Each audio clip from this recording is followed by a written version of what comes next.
प्यारे बच्चों, अब कहानी सुनो।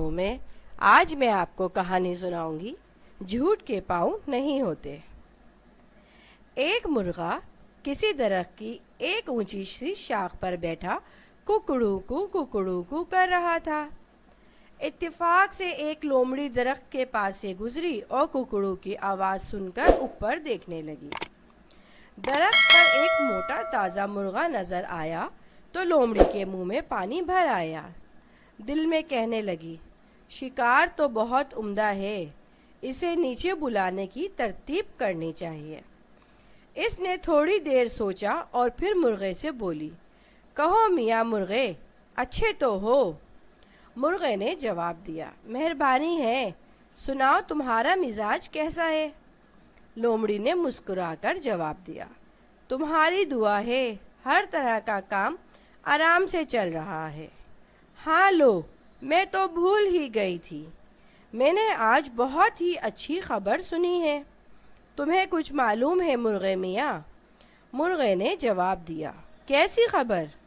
मुझे तो कुछ नहीं मालूम।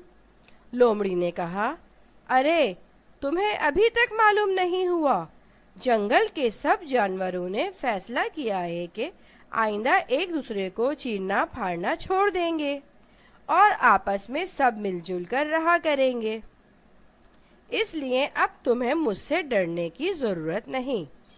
आओ किसी दरख्त की ठंडी छाँव में बैठकर कुछ बातें करें। मुर्गा हंसकर बोला, बहुत अच्छी खबर है, मगर वो देखो सामने कौन आ रहा है? लोमड़ी ने घबराकर पूछा, कौन है? मुर्गे ने कहा, दो शिकारी कुत्ते हैं।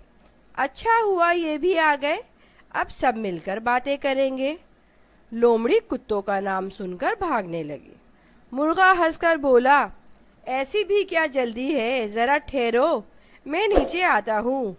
लोमड़ी ने कहा, नहीं नहीं नहीं नहीं, हो सकता है इन कुत्तों ने ये खबर ना सुनी हो। अच्छा, मैं फिर आऊँगी, खुदा हाफिज। मुर्गा मुस्कुराया और हंसकर कहने लगा, झूठ के पाँव नहीं होते।